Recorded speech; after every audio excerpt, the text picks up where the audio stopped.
Good morning Keralam. ഇന്ന് August 19 world photography day. നമ്മളൊക്കെ photos എടുക്കാറുണ്ട്, സെൽഫി എടുക്കാറുണ്ട്, ഫുഡ് കയറുമ്പോൾ അതിൻ്റെ ഫോട്ടോ എടുക്കാറുണ്ട്, സൺസെറ്റ് കണ്ട ഉടനെ ക്യാമറ ഓപ്പൺ ആക്കാറുണ്ട്. പക്ഷേ ഫോട്ടോഗ്രാഫി എന്നത് ഒരു ക്ലിക്ക് എന്നതിനേക്കാൾ വലിയൊരു ആർട്ടാണെന്ന് നമുക്ക് ശരിക്കും പറയാൻ സാധിക്കും. കാരണം ഒരേ കാഴ്ച കാണുന്ന 100 പേരിൽ നിന്ന് ഒരു ഫോട്ടോഗ്രാഫർ അതിനെ വ്യത്യസ്തമായി കാണും. ലൈറ്റ് എവിടെയാണ്, ആംഗിൾ എവിടെയാണ്, ഏത് മൊമെൻ്റ് ആണ് പെർഫെക്റ്റ്, അതൊക്കെ തിരിച്ചറിയാനുള്ള ഒരു ക്രിയേറ്റീവ് ഐ അവർക്കുണ്ടാവും. മുന്നിൽ കാണുന്ന ഒന്നിൻ്റെയും അതിൻ്റെ ഭംഗി ഒട്ടും കുറയാതെ ഒപ്പിയെടുക്കുക എന്നത് ശരിക്കും പറഞ്ഞ ഒരു കഴിവ് തന്നെയല്ലേ.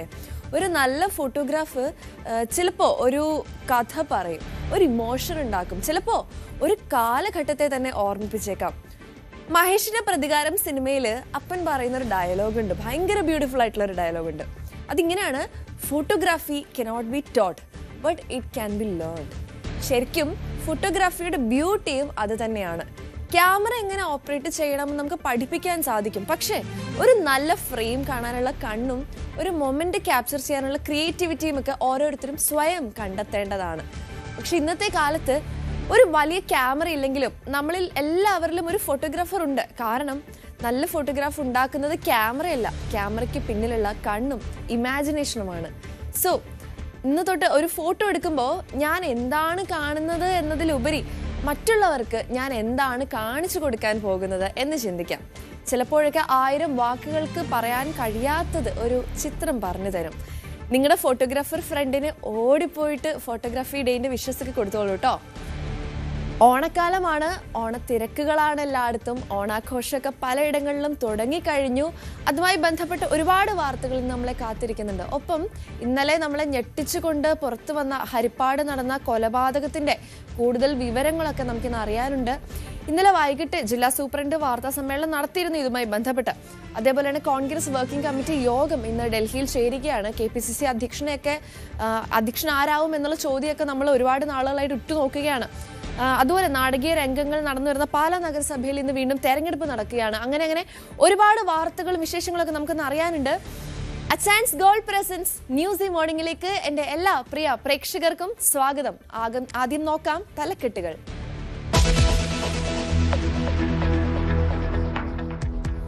മാസപ്പടി കേസിൽ മുൻ മന്ത്രി മുഹമ്മദ് റിയാസിന്റെ അടുപ്പക്കാരെ ചോദ്യം ചെയ്യാൻ ED. വീണ വിജയന് പങ്കാളിത്തമുള്ള ലേക്കർ ഇന്ത്യ കോർപ്പറേറ്റിന്റെ ഇടപാടുകളിൽ അന്വേഷണം. 8 ഇടങ്ങളിലെ റെയ്ഡിൽ കണ്ടെടുത്തത് എന്തൊക്കെയെന്നതിൽ അവ്യക്തത.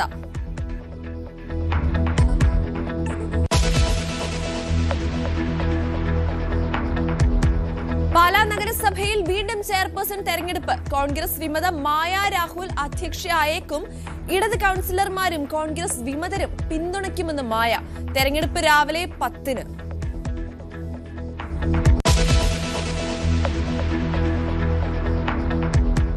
കരുവാറ്റയിലെ വയോധികന്റെ കൊലപാതകത്തിൽ നിർണായക വിവരങ്ങൾ പുറത്ത്. 13-കാരിക്ക് ശിവൻകുട്ടിയോട് കടുത്ത വൈരാഗ്യമെന്ന് കണ്ടെത്തൽ. ശിവൻകുട്ടിയെ കൊല്ലുമെന്ന് മുൻപും പറഞ്ഞതായി മൊഴി.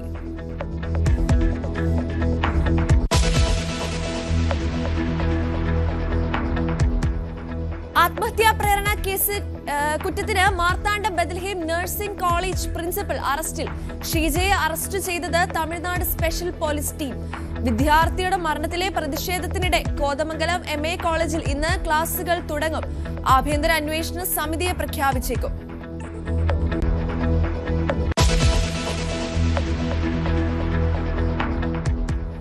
യുവതിയുടെ ദൃശ്യങ്ങൾ അശ്ലീല വെബ്സൈറ്റുകളിൽ വിറ്റ ഭർത്താവിനെതിരെ കേസ്. ചിത്രങ്ങൾ എടുത്തത് 4 വർഷം മുൻപെന്ന് യുവതി.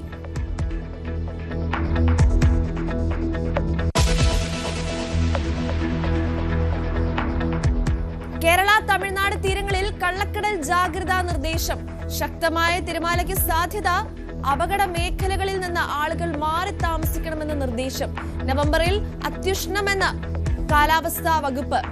നവംബർ-ഡിസംബർ മാസത്തിൽ എൽനിനോ പ്രതിഭാസം പാരമ്യത്തിലെത്തുമെന്ന് മുന്നറിയിപ്പ്.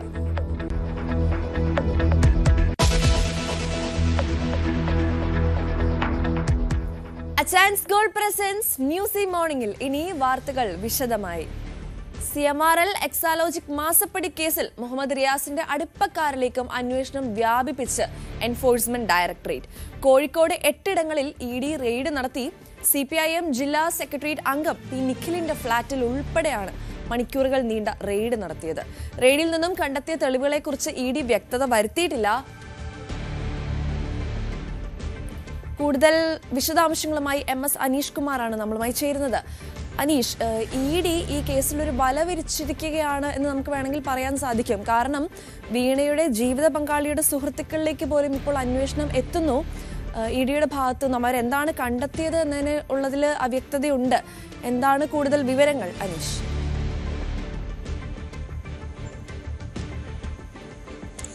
തീർച്ചയായും CMRL എക്സാലോജിക്ക കേസുമായി ബന്ധപ്പെട്ട് മെയ് 27-ന് ടി വീണയുടെ തിരുവനന്തപുരത്തെ വീട്ടിലും ഒപ്പം അവരുടെ ജീവിത പങ്കാളിയായ ബേപ്പൂർ MLA PA മുഹമ്മദ് റിയാസിന്റെ കോട്ടുള്ളിലെ വീട്ടിലും അടക്കം അന്ന് പരിശോധനകൾ നടത്തിയിരുന്നു. അന്നത്തെ പരിശോധനകളിൽ വീണയ്ക്ക് ഉടമസ്ഥതയുള്ള അല്ലെങ്കിൽ വീണയ്ക്ക് പങ്കാളിത്തമുള്ള മറ്റൊരു സ്ഥാപനത്തെക്കുറിച്ചുള്ള ചില വിവരങ്ങൾ ലഭിച്ചിരുന്നു. ലേക്കർ ഇന്ത്യ കോർപ്പ് എന്ന പേരിൽ കോഴിക്കോട് രജിസ്റ്റർ ചെയ്തിരിക്കുന്ന ഒരു സ്ഥാപനമാണ്. അത് പങ്കാളിത്ത അടിസ്ഥാനത്തിൽ രജിസ്റ്റർ ചെയ്തിരിക്കുന്ന സ്ഥാപനം. 15,57,000 രൂപ ഈ ലേക്കർ ഇന്ത്യ കോർപ്പിന്റെ അക്കൗണ്ടിൽ വീണയുടേതായി ഉണ്ടായിരുന്നുവെന്നും കണ്ടെത്തിയിരുന്നു. ഇതേ തുടർന്നാണ് ഈ സ്ഥാപനത്തെക്കുറിച്ചുള്ള പരിശോധനകൾ ആരംഭിച്ചത്.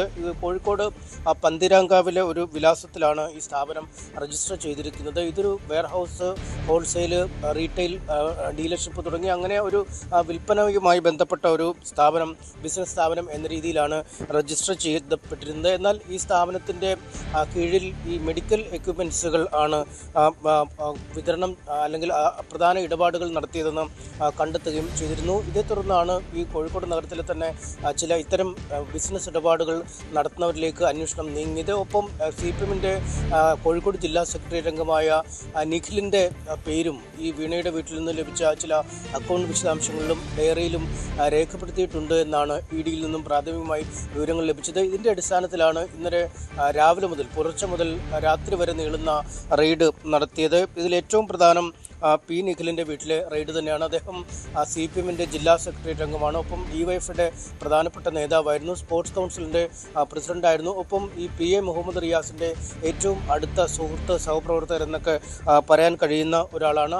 അദ്ദേഹത്തിന് സോളസ് എന്ന പേരിലുള്ള ഒരു പരസ്യ കമ്പനിയുണ്ട്. അത് ജില്ലയ്ക്കകത്തും പുറത്തുമൊക്കെ ഒരുപാട് പരസ്യങ്ങൾ ചെയ്യുന്ന ഒരു സ്ഥാപനം കൂടിയാണ്. അവിടെയാണ് ഏറ്റവും ഒടുവിൽ ഇന്നലെ റെയ്ഡ് പൂർത്തിയാക്കുകയും ചെയ്ത്. മറ്റൊന്ന് PA മുഹമ്മദ് റിയാസുമായി അടുത്ത ബന്ധം പുലർത്തുന്ന DTPCയുടെ ഡെസ്റ്റിനേഷൻ മാനേജർ നന്ദുലാലിൻ്റെ കൊണ്ടോപ്പറമ്പിലെ വീടായിരുന്നു. അദ്ദേഹവും DYFയുടെ നേതാവ് എന്ന രീതിയിലൊക്കെ പ്രവർത്തിച്ചു വന്നിരുന്ന ആളാണ്. അദ്ദേഹവുമായും ചില സാമ്പത്തിക ഇടപാടുകൾ അല്ലെങ്കിൽ ഈ സ്ഥാപനവുമായി ബന്ധപ്പെട്ട ചില ഇടപാടുകളുണ്ട് എന്ന ഒരു പ്രാഥമിക വിലയിരുത്തലിൻ്റെ അടിസ്ഥാനത്തിലാണ് ഇത്തരമൊരു പരിശോധന നടത്തിയത്. ഒപ്പം നേരത്തെ ഞാൻ സൂചിപ്പിച്ച ഈ ടി വീണയുമായി ബന്ധമുള്ള സ്ഥാപനത്തിലെ മറ്റൊരു സഹപങ്കാളിയായ ആളാണ് KCK ഡെന്റൽസ് ആൻഡ് സർജിക്കൽ സ്ഥാപനത്തിൻ്റെ ഉടമ. അദ്ദേഹത്തിൻ്റെ വീട്ടിലും അദ്ദേഹത്തിൻ്റെ അപ്പാർട്ട്മെൻറ്റിലും ഒപ്പം KCK dentals and surgical Sarovaram റോഡിലുള്ള സ്ഥാപനത്തിലുമൊക്കെ പരിശോധന നടത്തി. ഒപ്പം പന്തീരാങ്കാവ് സ്വദേശി വാരിഷ് കളത്തിങ്കൽ ഉടമസ്ഥയിലുള്ള capital marbles and granite, Karaparamba സ്വദേശി ഷബീബ് മുഹമ്മദിൻ്റെ വീട്, മുഹമ്മദ് റിയാസിൻ്റെ സഹപാഠി ഫൈജാസിൻ്റെ വീട് എന്നിവിടങ്ങളിലുമൊക്കെ ഈ റെയ്ഡുകൾ നടത്തും. നമുക്കെന്തായാലും ഈ റെയ്ഡുകളിൽ നിന്ന് മനസ്സിലാക്കാൻ കഴിയുന്നത് മുഹമ്മദ് റിയാസിലേക്ക് അന്വേഷണം ഇവർ ED നീട്ടുന്നു എന്നത് തന്നെയാണ്. കാരണം കോട്ടുള്ളിൽ നടത്തിയ റെയ്ഡിൽ കാര്യമായ മുഹമ്മദ് റിയാസിനെതിരായ രേഖകളൊന്നും കണ്ടെടുക്കാൻ കഴിഞ്ഞിട്ടില്ല. അവർ രാഷ്ട്രീയമായി ഇത്തരം നടപടികളുമായി, പ്രതികാര നടപടികളുമായി മുന്നോട്ട് പോകുമ്പോൾ തങ്ങൾ രാഷ്ട്രീയമായി തന്നെ മുന്നോട്ട് പോകും എന്നാണ് CPM ഇക്കാര്യത്തിൽ വ്യക്തമാക്കുകയും ചെയ്തത്. എന്തായാലും നമ്മൾ ഈ പരിശോധന നടത്തിയ ആളുകളുടെ വീടുകൾ ഒന്ന് കണക്കാക്കിയാൽ കൂടുതലും ഈ റിയാസുമായി അടുത്ത ബന്ധം പുലർത്തുന്ന അല്ലെങ്കിൽ അദ്ദേഹത്തോടൊപ്പം സഹപ്രവർത്തകരായി പാർട്ടിയിലും മറ്റുമൊക്കെ ഉണ്ടായിരുന്ന ആളുകളാണ്. ഇവരെല്ലാവരും ബിസിനസ്സൊക്കെ ചെയ്ത് ജീവിക്കുന്നവരുമാണ്. എന്തായാലും ആദ്യ ഘട്ടത്തിൽ നടത്തിയ പരിശോധനകളിൽ ഒരു തുടർ പരിശോധനകളെന്നാണ് ED ഇതേക്കുറിച്ച് ഇപ്പോഴും വിശദീകരിക്കുന്നത്. എന്നാൽ ഇന്നലെ നടത്തിയ വ്യാപകമായ തെരച്ചിൽ, ഏതാണ്ട് 8 ഇടങ്ങളിലായി രാവിലെ മുതൽ രാത്രി വരെ നീളുന്ന പരിശോധനയിൽ എന്തൊക്കെ വിവരങ്ങൾ ലഭിച്ചു, അല്ലെങ്കിൽ എന്തൊക്കെ രേഖകൾ പുതുതായി കണ്ടെത്തി, എന്തൊക്കെ അക്കൗണ്ടുകളിൽ നിന്നുള്ള പണമിടപാടുകളെക്കുറിച്ചുള്ള വിവരം ലഭിച്ചു എന്നീ കാര്യങ്ങൾക്കൊന്നും ഇപ്പോഴും ഒരു വ്യക്തത വരുത്തിയിട്ടില്ല. വൈകാതെ ഇതുമായി ബന്ധപ്പെട്ട കാര്യങ്ങൾ ED പുറത്തുവിട്ടേക്കും. ശരി അനീഷ്, എന്തായാലും ഈ ഒരു കേസുമായി ബന്ധപ്പെട്ട് ED നടത്തിയ റെയ്ഡിൽ കൂടുതൽ വിവരങ്ങൾ നമുക്ക് ലഭിക്കാനുണ്ട്. കരുവാറ്റയിലെ വയോധികന്റെ കൊലപാതകത്തിൽ നിർണായക വിവരങ്ങൾ പുറത്തു വന്നിരിക്കുകയാണ്. 13-കാരിയായ പെൺകുട്ടിക്ക് ശിവൻകുട്ടിയോട് കടുത്ത വൈരാഗ്യമുണ്ടായിരുന്നു. ശിവൻകുട്ടിയെ കൊല്ലുമെന്ന് മുൻപും പറഞ്ഞതായാണ് മൊഴി. ആൺ സുഹൃത്തിനോട് കൊന്നില്ലെങ്കിൽ താൻ കൊലപ്പെടുത്തുമെന്നും പറഞ്ഞിട്ടുള്ളതായി വിവരങ്ങൾ വരുന്നുണ്ട്. കൊലപാതകത്തിന് ദിവസങ്ങൾക്ക് മുൻപും പെൺകുട്ടിയും ശിവൻകുട്ടിയും തമ്മിൽ വഴക്കുണ്ടായതായിട്ട് നമുക്ക് അറിയാൻ സാധിക്കുന്നു. കൊല്ലപ്പെട്ടയാളിൽ നിന്ന് മോശമായ അനുഭവം ഉണ്ടായെന്ന മൊഴിയും പോലീസ് പരിശോധിക്കും. കൂടുതൽ വിവരങ്ങളുമായി ശരണ്യാണ് നമ്മളോടൊപ്പം ചേരുന്നത്. ശരണ്യ, ഈ കേസുമായി ബന്ധപ്പെട്ട് ഇന്നലെ ആലപ്പുഴ SP പ്രതികരണം നടത്തിയിരുന്നു. ഇതിൽ നിന്ന് നമുക്ക് കൂടുതലായിട്ട് എന്തെങ്കിലും അറിയാൻ സാധിച്ചിട്ടുണ്ടോ?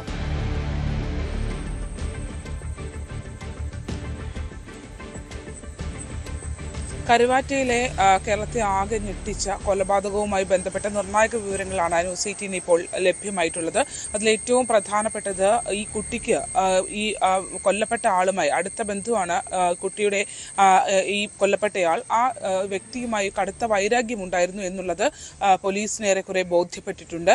പല ഘട്ടത്തിലും ഈ വ്യക്തിയെ, അതായത് ശിവൻകുട്ടിയെ കൊലപ്പെടുത്തുമെന്ന് ഈ കുട്ടി പറഞ്ഞതായിട്ടുള്ള വിവരങ്ങൾ കൂടി പോലീസ് ലഭ്യമായി. അതിൽ തന്നെ പ്രധാനപ്പെട്ട ഒരു സുഹൃത്തിന്റെ വീട്ടിലിരുന്ന് താൻ ഈ ശിവൻകുട്ടിയെ കൊലപ്പെടുത്തുമെന്ന് പറഞ്ഞ വിവരം ഉൾപ്പെടെ അത് പോലീസിനോട് പങ്കുവെക്കപ്പെട്ടിട്ടുണ്ട്. മാത്രമല്ല ഈ വലിയ രീതിയിലുള്ള മുൻവൈരാഗ്യം ഈ കുട്ടിക്ക് ശിവൻകുട്ടിയോട് ഉണ്ട് എന്നുള്ള വിവരങ്ങൾ ഉൾപ്പെടെ നമുക്ക് ഇപ്പോൾ പുറത്തേക്ക് വരുന്നുണ്ട്. അത്തരത്തിലൊരു പക എന്തുകൊണ്ടാണ് കുട്ടിക്ക് തോന്നിയിട്ടുള്ളത്? അതായത് ചോദ്യം ചെയ്യലിന്റെ ഘട്ടത്തിലെല്ലാം തന്നെ ശിവൻകുട്ടിയോട് കുട്ടിക്ക് പകയുണ്ട് എന്നുള്ള കാര്യം അന്വേഷണ സംഘത്തിന് ബോധ്യമായിട്ടുണ്ട്. മാത്രമല്ല ഈ ചോദ്യം ചെയ്യൽ നടക്കുന്ന ഘട്ടത്തിലൊന്നും തന്നെ യാതൊരുവിധ കുറ്റബോധവും ഈ കുട്ടികൾക്ക് ആർക്കും ഉണ്ടായിരുന്നില്ല എന്നുള്ളതാണ്. കൊലപ്പെടുത്തുന്ന സമയത്ത് വീഡിയോ കോൾ ചെയ്ത ദൃശ്യങ്ങൾ കാണിക്കണമെന്ന് ആവശ്യപ്പെട്ടതും ഈ 13-കാരിയാണ് എന്നുള്ളതാണ് ഞെട്ടിക്കുന്നത്. അത്രമേൽ ഒരു വൈരാഗ്യ ബുദ്ധിയോടെയാണ് ശിവൻകുട്ടിയോട് പെരുമാറിയതെന്നുള്ളതാണ് പലപ്പോഴും നമ്മൾ ആ പരിസരത്തു നിന്നുമൊക്കെ അന്വേഷിച്ചതെന്ന് മനസ്സിലായിട്ടുള്ളത്. ഈ കുട്ടിയുടെ സൗഹൃദങ്ങളെ സംബന്ധിച്ച് ശിവൻകുട്ടിക്ക് തർക്കങ്ങൾ ഉണ്ടായിരുന്നു. മാത്രമല്ല ഇന്നലെ നമുക്ക് കരുവാറ്റയിലെ കേസിൽ പിടിയിലായിട്ടുള്ളവരെല്ലാം തന്നെ കുട്ടികളാണ്. അതായത് 15ഉം 16ഉം 13ഉം വയസ്സുള്ള കുട്ടികളാണ് ഈ കേസിൽ പിടിയിലായിട്ടുള്ളത്. അപ്പോൾ ഈ പിടിക്കപ്പെട്ട കുട്ടികളെല്ലാം തന്നെ ചോദ്യം ചെയ്യലിൽ ഒരു ഘട്ടത്തിലും ഇവർക്ക് ആർക്കും കുറ്റബോധം ഉണ്ടായിരുന്നില്ല എന്നുള്ളതാണ്. ആൺ സുഹൃത്തിനോട് ശിവൻകുട്ടിയെ കൊലപ്പെടുത്തണമെന്ന് ആവശ്യപ്പെട്ടിരുന്നു, അല്ലെങ്കിൽ അത് താൻ ചെയ്യും എന്നുള്ളതാണ് പറഞ്ഞിരുന്നത്.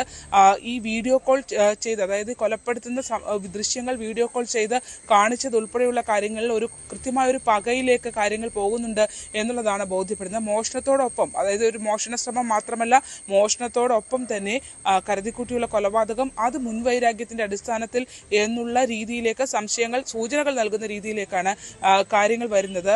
ഇന്നലെ ജില്ലാ പോലീസ് മേധാവി വിഷ്ണു പ്രദീപ് അദ്ദേഹത്തോട് സംസാരിച്ചപ്പോൾ പറഞ്ഞത്, കുട്ടി ഒരു മൊഴി നൽകിയിട്ടുണ്ട്. അതായത് കൊല്ലപ്പെട്ടയാൾ ബാറ്റ് ചെയ്തു എന്നുള്ള രീതിയിലുള്ള ഒരു മൊഴി കുട്ടിയുടെ ഭാഗത്തു നിന്ന് ഉണ്ടായിട്ടുണ്ട് എന്ന് പറഞ്ഞു. അത്തരം കാര്യങ്ങളൊക്കെ പരിശോധിക്കുന്നുണ്ട്. കാരണം ദീർഘകാലം അമ്മ വിദേശത്തായിരുന്നു. അതോടൊപ്പം തന്നെ ഒരു തകർന്ന കുടുംബത്തിലെ ഒരു കുട്ടിയും കൂടിയായിരുന്നു. അപ്പോൾ അങ്ങനത്തെ സാഹചര്യങ്ങളൊക്കെ ഉള്ള ഒരാൾ ആയതുകൊണ്ട് തന്നെ മറ്റുള്ള അടുത്ത ബന്ധുക്കളുടെ സംരക്ഷണയിലാണ് ഉണ്ടായിരുന്നത്. അത്തരം പ്രശ്നങ്ങൾ ഉണ്ടായിട്ടുണ്ടോ എന്നുള്ളതൊക്കെ പരിശോധിക്കുന്നു എന്നുള്ളതാണ്. പക്ഷേ ലഹരി ഉപയോഗം ഈ കുട്ടികൾക്ക് എല്ലാവർക്കും ഉണ്ടായിരുന്നു എന്നുള്ളത് പോലീസ് സ്ഥിരീകരിക്കുന്നുണ്ട്. ഈ കൊലപാതകം നടത്തുന്ന സമയത്തുൾപ്പെടെ രാസലഹരി കുട്ടികൾ ഉപയോഗിച്ചിട്ടുണ്ടായിരുന്നു എന്നുള്ളതാണ്. ഈ പെൺകുട്ടിക്കും ലഹരി എത്തിച്ചു നൽകാറുണ്ടായിരുന്നു. പല സുഹൃത്തുക്കൾ ഈ കുട്ടിക്ക് ഉണ്ടായിരുന്നു എന്നുള്ള വിവരം കൂടി ലഭ്യമാകുന്നു. എല്ലാത്തരം ലഹരി, അതായത് കഞ്ചാവും മദ്യപാനവും അതോടൊപ്പം തന്നെ സിന്തറ്റിക് ഡ്രഗ്സും ഇത്തരം കാര്യങ്ങളൊക്കെ തന്നെ ഇവര് സംഘടിതമായി ഉപയോഗിച്ചിരുന്നു എന്നതുൾപ്പെടെയുള്ള വിവരങ്ങളൊക്കെ ലഭ്യമാകുന്നുണ്ട്. പലപ്പോഴും ഒരു കൂടിച്ചേരലിന് ആ വീട് ഉപയോഗിച്ചിട്ടുണ്ട്, സുഹൃത്തുക്കൾ തമ്മിലുള്ള കൂടിച്ചേരലിനൊക്കെ ആ വീട് ഉപയോഗിച്ചിട്ടുണ്ട് എന്നുള്ളത് ഉൾപ്പെടെയുള്ള കാര്യങ്ങൾ വരുന്നു. അപ്പോൾ ഈ ലഹരി ഉപയോഗം അടക്കമുള്ള വിഷയങ്ങളിലൊക്കെ ഇനിയും അന്വേഷണ സംഘത്തിന് പോകേണ്ടതുണ്ട്. പ്രാഥമികമായി പോലീസിന് ഈ കൊലപാതകം നടത്തിയത് ആര് എന്നുള്ള കണ്ടെത്തുക എന്നതായിരുന്നു പ്രാഥമികമായി പോലീസിന്റെ ടാർഗറ്റ്. അതെന്തായാലും അവർ വളരെ പെട്ടെന്ന് തന്നെ അഭിനന്ദനാർഹമായ രീതിയിൽ തന്നെ അത് അച്ചീവ് ചെയ്തു. പക്ഷേ ഇനി ഇതിനകത്ത് ഏറെ കുറേ നൂലാമാലകളുണ്ട്. അതിലേക്ക് പോകേണ്ട സാഹചര്യത്തിലേക്ക് ഉണ്ട്. അത് തുടങ്ങിയിട്ടേ ഉള്ളൂ എന്നുള്ളതാണ് അന്വേഷണ സംഘത്തിൽ നിന്ന് നമുക്ക് ലഭ്യമാകുന്ന വിവരം. കുട്ടികൾക്ക് ലഹരി ലഭ്യമായിട്ടുണ്ട്, അത് എവിടുന്ന് ആണ് ലഭ്യമാകുന്നത് എന്നതുൾപ്പെടെ. മോഷ്ടിച്ച സ്വർണം പണയം വെക്കാനായിട്ട് ഒരാൾ സഹായിച്ചു എന്നുള്ളൊരു മൊഴി ഒരു കുട്ടിയുടെ ഭാഗത്തു നിന്നും ഉണ്ടായിട്ടുണ്ട്. അപ്പോൾ അതിന്റെ അർത്ഥം കൂടുതൽ ആൾക്കാർ ഇതിൽ ഇൻവോൾവ് ആയിട്ടുണ്ട് എന്ന് തന്നെയല്ലേ? ഇതുമായി ബന്ധപ്പെട്ട് പോലീസ് അന്വേഷണം നടത്തുന്നുണ്ടോ ഇപ്പോൾ? കരുനാഗപ്പള്ളിയിലെ 19കാരനെയാണ് സ്വർണം ഏൽപ്പിച്ചിരുന്നത്. അത് ഇന്നലെ പോലീസ് ഈ സ്വർണം മുഴുവൻ റിക്കവർ ചെയ്തിട്ടുണ്ട്. അതിലൊരു മോതിരം മാത്രമാണ് ഇവർ വിറ്റിട്ടുണ്ടായിരുന്നത്. ബാക്കി ആ വീട്ടിൽ നിന്ന്, അതായത് ശിവൻകുട്ടിയുടെ വീട്ടിൽ നിന്ന് മോഷ്ടിക്കപ്പെട്ട സ്വർണം മുഴുവൻ പോലീസ് ഇന്നലെ തന്നെ അവർ റിക്കവർ ചെയ്തിട്ടുണ്ട്. അതിൽ ഈ കരുനാഗപ്പള്ളിയുടെ 19കാരൻ്റെ കയ്യിൽ ഈ സ്വർണം ഉണ്ടായിരുന്നു. അയാളെയാണ് ഇത് ഏൽപ്പിച്ചിരുന്നത്, വിൽക്കാൻ ഏൽപ്പിച്ചത്. പക്ഷേ ഇത് സംബന്ധിച്ച് മറ്റ് വിശദാംശങ്ങൾ, അതായത് നിലവിലത്തെ അന്വേഷണത്തിൽ ഈ കരുനാഗപ്പള്ളിയിലെ ആൾക്ക് അത്തരത്തിൽ ഈ കൊലപാതകത്തെ സംബന്ധിച്ച് വിവരമില്ല എന്നുള്ളതാണ് പോലീസ് പറയുന്നത്. പക്ഷേ അത് പൂർണ്ണമായി അവർ വിശ്വാസത്തിലെടുത്തിട്ടില്ല. അത്തരം കാര്യങ്ങളൊക്കെ പരിശോധിച്ചു വരികയാണ്. ഏറ്റവും പ്രധാനപ്പെട്ടത് ഇങ്ങനെ ഒരു കൊലപാതകം നടന്നു എന്ന് തിരിച്ചറിഞ്ഞൊരു 30 മണിക്കൂറല്ല, അതിനു മുൻപ് തന്നെ ഏകദേശം ഒരു ദിവസം പിന്നിടുമ്പോൾ തന്നെ പ്രതികൾ ആര് എന്നുള്ളൊരു കൃത്യമായൊരു കൺക്ലൂഷനിലേക്ക് പോലീസിന് എത്താൻ കഴിഞ്ഞിട്ടുണ്ടായിരുന്നു. ഈ കുട്ടികൾ ട്രെയിൻ മാർഗമാണ്, അതായത് കൊല്ലം പറവൂരിൽ നിന്നും ട്രെയിൻ മാർഗമാണ് ആലപ്പുഴയിൽ എത്തിയിട്ടുള്ളത്. ആ ട്രെയിൻ ടിക്കറ്റുകൾ ഉൾപ്പെടെ പോലീസിന് കളക്ട് ചെയ്യാൻ കഴിഞ്ഞിട്ടുണ്ട്. ഇവരുടെ ഫോൺ രേഖകൾ ഒക്കെ പരിശോധിച്ച് വരികയാണ്. ഈ കൊലപാതക ശേഷം ഇവരെല്ലാവരും ഫോൺ സ്വിച്ച് ഓഫ് ചെയ്തിരുന്നു. 2 പേർ സുഹൃത്തുക്കളുടെ വീട്ടിൽ മാറി നിൽക്കുകയായിരുന്നു, ഒരാൾ വീട്ടിൽ തന്നെ ഉണ്ടായിരുന്നു. അപ്പോൾ ഇവരെ പിടിക്കുമ്പോഴും ഈ പെൺകുട്ടിക്ക് 13 വയസ്സും മറ്റ് 3 കുട്ടികൾക്ക് 16ഉം 17ഉം വയസ്സാണ്. ഇവരെ പിടിക്കുന്ന ഘട്ടത്തിലും ഇവരെ ചോദ്യം ചെയ്യുന്ന ഘട്ടത്തിലും ലെവലേശം അവർക്ക് ആ ഒരു കുറ്റബോധമോ ചെയ്ത കാര്യങ്ങളെക്കുറിച്ചുള്ള യാതൊരു ധാരണയോ അതിന്റെ ഒരു വ്യാപ്തിയോ മനസ്സിലാകാതെയാണ് ഇവർ സംസാരിക്കുന്നത് എന്നുള്ളതാണ് പോലീസ് പറയുന്നത്. കൂടുതൽ വിവരങ്ങൾ നൽകിയത് എന്തായാലും ഇതുമായി ബന്ധപ്പെട്ട് നിർണായകമായ ഒരുപാട് കാര്യങ്ങൾ നമുക്ക് അറിയേണ്ടിയിരിക്കുന്നു. കൊല്ലത്ത് യുവതിയുടെ ദൃശ്യങ്ങൾ ഭർത്താവ് അശ്ലീല വെബ്സൈറ്റുകളിൽ വിറ്റ സംഭവത്തിൽ പോലീസ് കേസെടുത്തു. ബീനസ് 77, 118(1), 115(2) IT ആക്ട് എന്നിവ ചുമത്തിയാണ് കേസ്. 4 വർഷം മുൻപ് പ്രതി നഗ്നചിത്രങ്ങൾ പകർത്തിയിരുന്നതായാണ് യുവതിയുടെ മൊഴി പുറത്തു വന്നിരിക്കുന്നത്. പ്രതി അശ്ലീല ദൃശ്യങ്ങൾ വെബ്സൈറ്റിൽ അപ്ലോഡ് ചെയ്തത് ഈ വർഷമാണ്.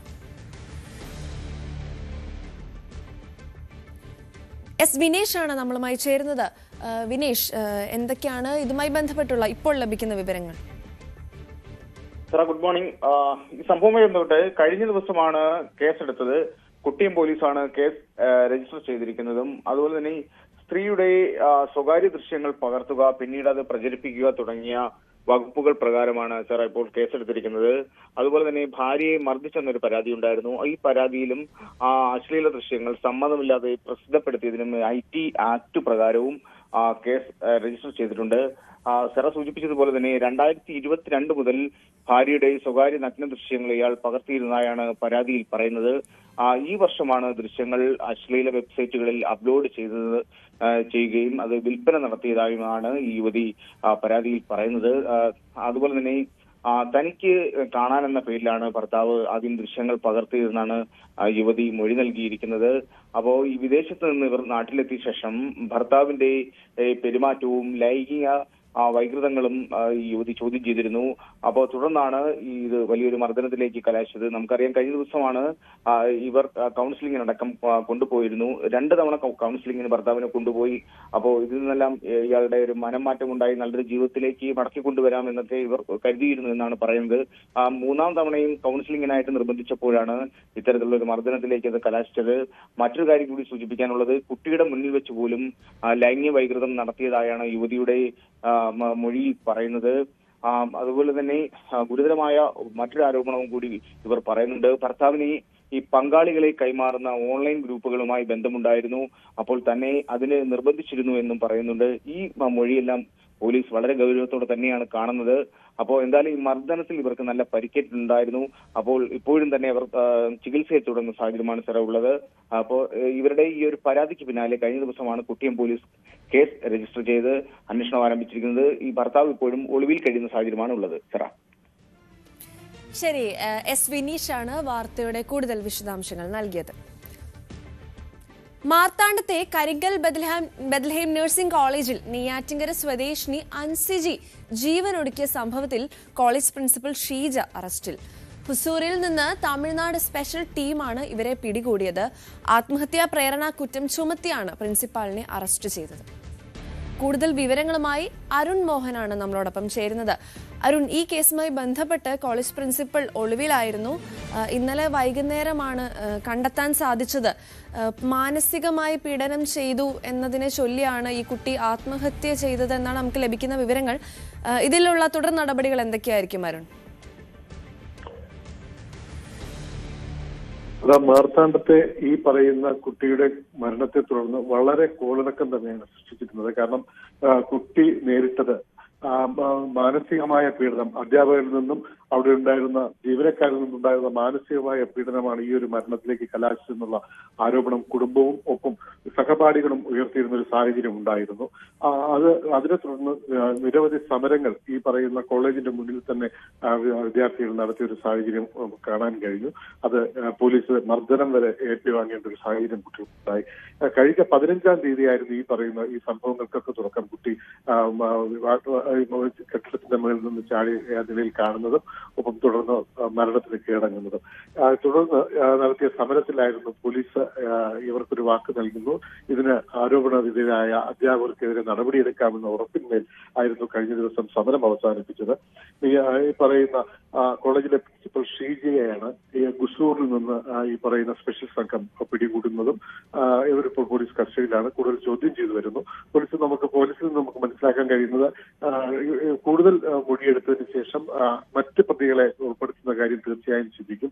ഈ വരുന്ന 28-ാം തീയതി അധ്യാപകരെയും അനധ്യാപകരെയും രക്ഷിതാക്കളെയും വിദ്യാർത്ഥികളെയും ചേർന്നുകൊണ്ടൊരു ഒരു പൊതുയോഗം മാനേജ്മെന്റ് ഭാഗത്ത് കോളേജിൽ വിളിച്ചിട്ടുണ്ട്. പോലീസ് ഉൾപ്പെടെ അതിൽ പങ്കെടുത്തുകൊണ്ടായിരിക്കും ആ ഒരു ചർച്ച നടക്കുക. അതിൽ നിന്ന് ഉയർന്ന അടിസ്ഥാനത്തിൽ മറ്റ് പ്രതികളുണ്ടെങ്കിൽ അതിനെ തീർച്ചയായും അത് ചർച്ച ചെയ്യാമെന്നുള്ളൊരു ഉറപ്പ് പോലീസാണ് കൊടുത്തത്. കന്യാകുമാരി SP സ്റ്റാലിനാണ് വിദ്യാർത്ഥികൾക്ക് ഈ ഒരു വാക്ക് കൊടുത്തത്. ഇതിന്റെ അടിസ്ഥാനത്തിലായിരുന്നു ഇന്നലെ ഈ പ്രക്ഷോഭ പരിപാടിയിൽ നിന്ന് കുട്ടികൾ മാറുന്നത്. എന്തായാലും തിരുവനന്തപുരം മെഡിക്കൽ കോളേജ് ആശുപത്രിയിൽ പോസ്റ്റ്മോർട്ടത്തിന് ശേഷം കുട്ടിയുടെ മൃതദേഹം ബന്ധുക്കൾ ഏറ്റുവാങ്ങി കത്തിപ്പാറയിലുള്ള കുടുംബ വീട്ടിലെ കുടുംബ കല്ലറയിൽ സംസ്കാര ചടങ്ങുകൾ പൂർത്തിയാക്കി. നൂറുകണക്കിന് വിദ്യാർത്ഥികളും പൊതുജനങ്ങളും ഒക്കെയും മരണാനന്തര ചടങ്ങുകളിൽ പങ്കെടുത്തൊരു സാഹചര്യവും ഉണ്ടായി. ശരി, അരുൺ മോഹനാണ് വാർത്തയുടെ കൂടുതൽ വിവരങ്ങൾ നൽകിയത്. വിദ്യാർത്ഥി സമരം നടന്ന കോതമംഗലം MA കോളേജിൽ ക്ലാസുകൾ ഇന്ന് പുനരാരംഭിക്കും. ആഭ്യന്തര അന്വേഷണ സമിതി കോളേജ് ഇന്ന് പ്രഖ്യാപിക്കും. അതേസമയം വിദ്യാർത്ഥി മരിച്ച സംഭവത്തിൽ പോലീസ് കൂടുതൽ അന്വേഷണത്തിലേക്ക് കടന്നേക്കും. മരിച്ച മിച്ചി മർപ്പുവിന്റെ കുടുംബത്തിന് നഷ്ടപരിഹാരം നൽകുന്നത് അടക്കം 12ഓളം ആവശ്യങ്ങളാണ് വിദ്യാർത്ഥികൾ മുൻപോട്ട് വെച്ചത്. അവയെല്ലാം അംഗീകരിച്ചതായി മാനേജ്മെന്റ് വിദ്യാർത്ഥികൾക്ക് രേഖാമൂലം എഴുതി നൽകിയിട്ടുണ്ട്. വാർത്തയുടെ കൂടുതൽ വിവരങ്ങളുമായി നവമി ദിനേശാണ് നമ്മളോടൊപ്പം ചേരുന്നത്. നവമി, കുറച്ച് നാളുകൾക്ക് ശേഷമാണ് ഇപ്പോൾ ഇതാ കോതമംഗലത്ത് MA കോളേജിൽ ക്ലാസുകൾ ഇന്ന് പുനരാരംഭിക്കുന്നത്. മാനേജ്മെന്റും വിദ്യാർത്ഥികളും തമ്മിലൊരു ധാരണയിലെത്തി എന്നല്ലേ നമുക്കിതിൽ നിന്ന് മനസ്സിലാക്കാൻ സാധിക്കുന്നത്?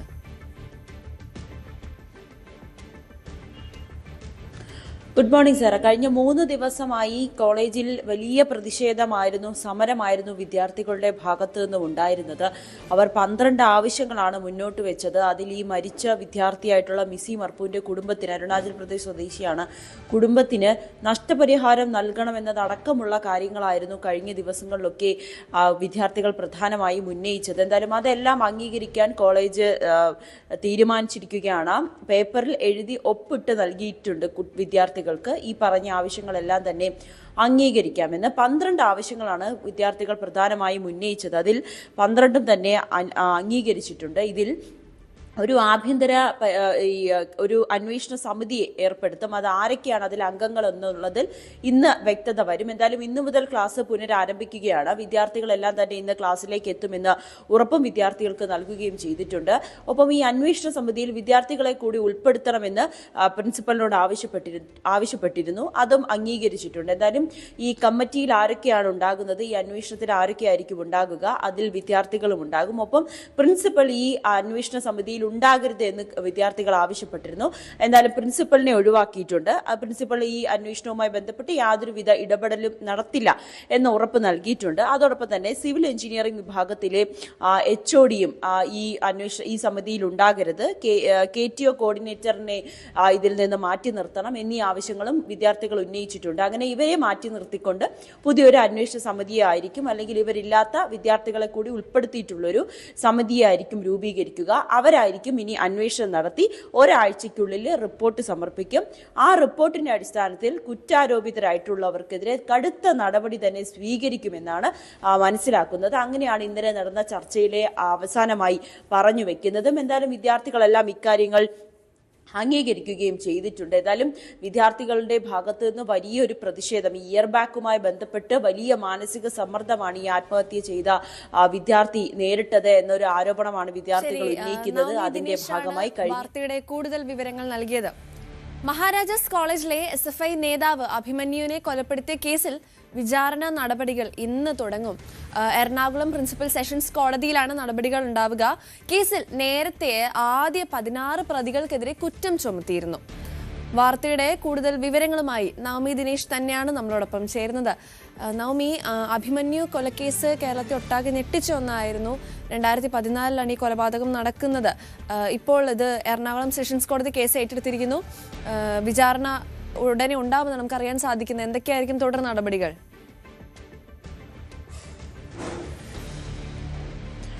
കഴിഞ്ഞ നമുക്കറിയാം 8 വർഷമായി ഈ കൊലപാതകം നടന്നതിന്. അതിനുശേഷം ഈ കോടതിയിൽ നടക്കുന്ന ഓരോ അവസ്ഥയിലും, അല്ലെങ്കിൽ ഈ കോടതി ഈ കേസ് പരിഗണിക്കുന്ന സമയങ്ങളിലെല്ലാം പല പല കാര്യങ്ങളാൽ ഈ പ്രതികൾ അല്ലെങ്കിൽ പ്രതികളുടെ അഭിഭാഷകർ ഈ കേസ് മാറ്റി മാറ്റി കൊണ്ടുപോകുന്ന സാഹചര്യമായിരുന്നു. അതിനിടയിൽ വലിയ വിവാദങ്ങളും വലിയ ആരോപണങ്ങളും ഒക്കെ തുടരെയൊക്കെ ഉണ്ടാകുന്ന ഒരു കേസാണ്. അതിനെ തുടർന്നാണ് ഇപ്പോൾ ഹൈക്കോടതി കർശനമായിട്ടൊരു നിർദ്ദേശം സെഷൻസ് കോടതിക്ക് നൽകിയിരിക്കുന്നത്. 4 മാസത്തിനുള്ളിൽ വിചാരണ നടപടികൾ പൂർത്തിയാക്കണമെന്നാണ് ഹൈക്കോടതി കർശനമായിട്ടൊരു നിർദ്ദേശം നൽകിയിരിക്കുന്നത്. അതിന്റെ അടിസ്ഥാനത്തിലാണ് ഈ പ്രതികളെ എല്ലാം തന്നെ കോടതിയിലേക്ക് വിളിച്ചു വരുത്തിയത്. കഴിഞ്ഞ ദിവസം കോടതിയിൽ ഈ മാധ്യമ പ്രവർത്തകരുടെ കണ്ണുവെട്ടിച്ച് മാസ്ക് ഒക്കെ ധരിച്ചാണ് പ്രതികൾ കോടതിക്കുള്ളിലേക്ക് കയറിയത്. പലതവണ പ്രതികളോട് ഹാജരാകാൻ ആവശ്യപ്പെട്ടു എങ്കിൽ പോലും അവർ ഹാജരായില്ല. അവർ നൽകിയ വിശദീകരണം അത് മാധ്യമങ്ങൾക്ക് മുന്നിലേക്ക് വരുമ്പോൾ, അല്ലെങ്കിൽ മാധ്യമങ്ങൾ തങ്ങളുടെ ദൃശ്യങ്ങൾ പകർത്തും എന്ന വിചിത്രമായ വാദമാണ് ഈ പ്രതികൾ കോടതിക്ക് മുന്നിൽ അവതരിപ്പിച്ചത്. അതുകൊണ്ടാണ് തങ്ങൾ കോടതിയിലേക്ക് വരാൻ വൈകിയതെന്നാണ് പറഞ്ഞത്. അപ്പോൾ കോടതി ചോദിച്ചത്, അങ്ങനെയാണെങ്കിൽ ഇതിന്റെ ശിക്ഷാവിധിയുടെ സമയത്ത് എന്തായാലും മാധ്യമങ്ങൾ ഇത് ചിത്രീകരിക്കില്ല, അപ്പോൾ അന്നും നിങ്ങൾ വരില്ല എന്ന തരത്തിലുള്ള രൂക്ഷമായിട്ടുള്ള വിമർശനമായിരുന്നു സെഷൻസ് കോടതിയുടെ ഭാഗത്തു നിന്നുമൊക്കെ ഉണ്ടായത്. എന്തായാലും പുതിയ വകുപ്പുകൾ കൂടി ചേർത്തുകൊണ്ടാണ് ഇനി ഇതിന്റെ വിചാരണ നടക്കുക. ഇന്ന് രാവിലെ 11 മണിയോടുകൂടി തന്നെ ഈ കേസ് പരിഗണിക്കും. അങ്ങനെയാണെങ്കിൽ രാവിലെ തന്നെ നമുക്ക് അറിയാൻ സാധിക്കും എന്നായിരിക്കും ഇതിന്റെ വിചാരണ ആരംഭിക്കുക എന്നത്. എന്തായാലും നേരത്തെ തന്നെ കുറ്റപത്രം വായിച്ച് കേൾപ്പിച്ചിരുന്നു. പ്രതികളെല്ലാം ആ കുറ്റങ്ങൾ നിഷേധിക്കുകയും ചെയ്യുന്ന ഒരു സാഹചര്യമായിരുന്നു. എങ്കിൽ പോലും ഇനി ഇതിന്റെ വിചാരണയുണ്ട്. ആ വിചാരണയ്ക്ക് ഒടുവിലായിരിക്കും അഭിമന്യു കൊലപാതക കേസിൽ പ്രതികൾക്കെതിരെ എന്ത് ശിക്ഷയായിരിക്കും കോടതി. വാർത്തയുടെ കൂടുതൽ വിവരങ്ങൾ നമുക്ക് നൽകിയത്. പാലാ നഗരസഭയിൽ ഇന്ന് ചെയർപേഴ്സൺ തെരഞ്ഞെടുപ്പ് നടക്കും. രാവിലെ 11 മണിക്കാണ് വോട്ടെടുപ്പ്. LDFന്റെയും UDF വിമതരുടെയും പിന്തുണയുള്ള മായ രാഹുലും UDF ഔദ്യോഗിക സ്ഥാനാർത്ഥിയായ റിയ ചീരാങ്കുഴിയും തമ്മിലാണ് മത്സരം. LDF കൊണ്ടുവന്ന അവിശ്വാസത്തിലൂടെയാണ് മുൻ ചെയർപേഴ്സൺ ദിയ ബിനു പുളിക്കക്കണ്ടം പുറത്തായത്. രാജ്യത്തെ ഏറ്റവും പ്രായം കുറഞ്ഞ ചെയർപേഴ്സൺ ആയിരുന്നു ദിയ ബിനു പുളിക്കക്കണ്ടം. 6 മാസത്തെ ഭരണത്തിനു ശേഷം നഗരസഭയിൽ ഭരണം നഷ്ടപ്പെടുകയായിരുന്നു. സംസ്ഥാനത്ത് ക്ഷേമ പെൻഷൻ വിതരണം ഇന്ന് ആരംഭിക്കുമെന്ന് മുഖ്യമന്ത്രി VD സതീശൻ അറിയിച്ചു. പെൻഷൻ വിതരണത്തിനായി 1105 കോടി രൂപ അനുവദിച്ചതായും അദ്ദേഹം വ്യക്തമാക്കി. ഇനി മുതൽ ക്ഷേമ പെൻഷൻ 1 മാസവും മുടങ്ങാതെ വിതരണം ചെയ്യുന്നതിനുള്ള നടപടികളും സ്വീകരിച്ചിട്ടുണ്ട്. ഓണക്കാലം പരിഗണിച്ചാണ് ഇത്തവണ പെൻഷൻ നേരത്തെ വിതരണം ചെയ്യുന്നത്. സംസ്ഥാനത്ത് 59,472 ഗുണഭോക്താക്കൾക്ക് ക്ഷേമ പെൻഷൻ ലഭിക്കും.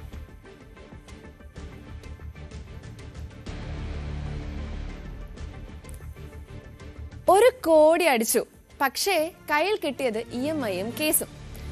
2016 ജൂലൈ 9 ജീവിതം ഒറ്റ രാത്രി കൊണ്ട് മാറിപ്പോകുമെന്ന് കരുതി ഉറങ്ങിയ ഒരു മനുഷ്യനുണ്ട്.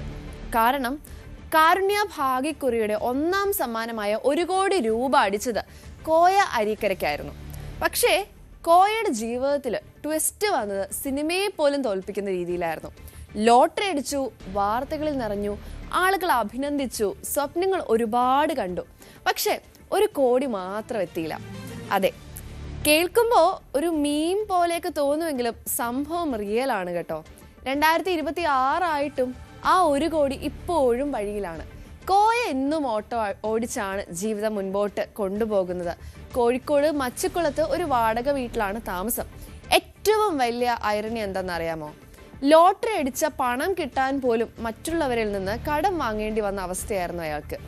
അതെ, സ്വന്തം പ്രൈസ് മണി വാങ്ങാൻ ലോൺ എടുത്ത് ലോയറിനെ കണ്ടു, കോർട്ട് കയറി ഇറങ്ങി, കേസ് നടത്തി. 1 കോടി കിട്ടിയ സന്തോഷം ആഘോഷിക്കേണ്ട സമയത്ത് കോടതിയുടെ വരാന്തയിലായിരുന്നു അദ്ദേഹത്തിന്റെ സ്ഥിരം ഡെസ്റ്റിനേഷൻ.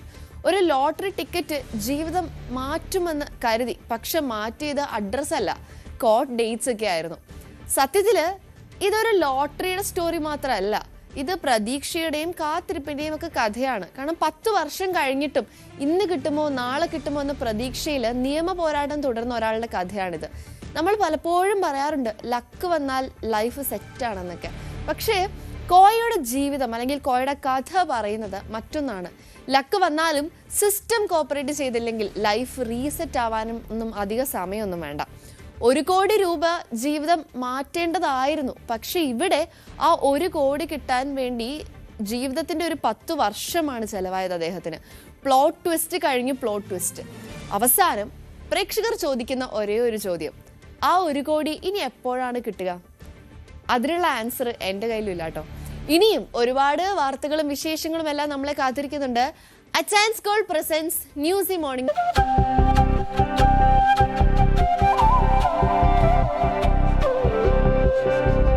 ഒരു കിളി പാടി ചിങ്ങത്തൊടി മേലെ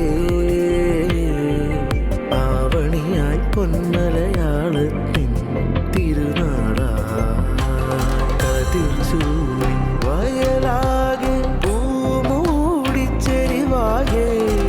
തിരകളിലാർപ്പായി മേളം തിത്തൈ തിമിതത്തൈ കഥ പറയും വഴികളിലൂടെ ഊഞ്ഞാൽ പാട്ടീണം മൂളി കസവിൻ പൊന്നാടകൾ ചുറ്റി ഓണമിങ്ങെത്തി കസവിൻ പൊന്നാടകൾ ചുറ്റി ഓണമിങ്ങെത്തി.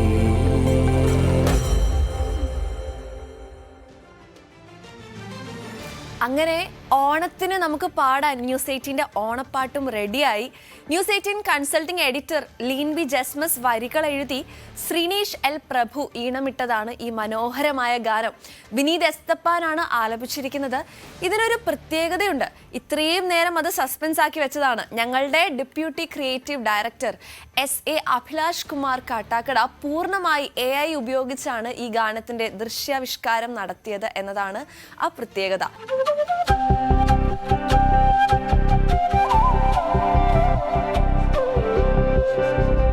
ഒരു കിളി പാടി ചിങ്ങത്തൊടി മേലെ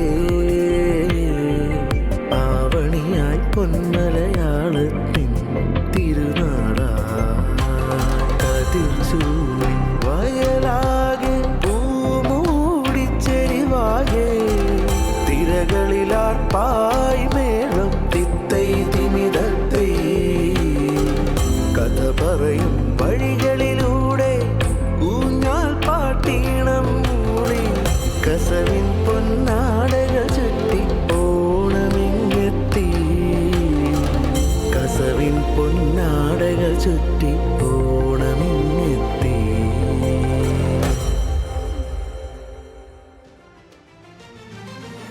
അങ്ങനെ ഓണത്തിന് നമുക്ക് പാടാൻ ന്യൂസ് 18ന്റെ ഓണപ്പാട്ടും റെഡിയായി.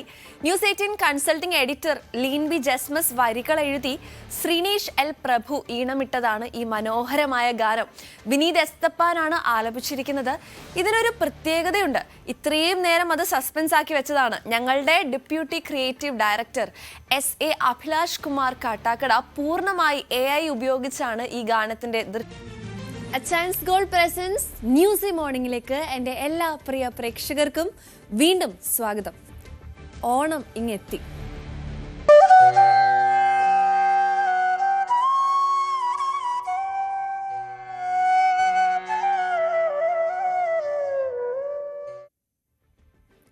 ഓണം വിപണിയിൽ അവശ്യ സാധനങ്ങളുടെ വില കുത്തനെ ഉയരുമ്പോൾ സാധാരണക്കാരന് ആശ്വാസമാകുകയാണ് കൺസ്യൂമർ ഫെഡിന്റെ ഓണം വിപണി.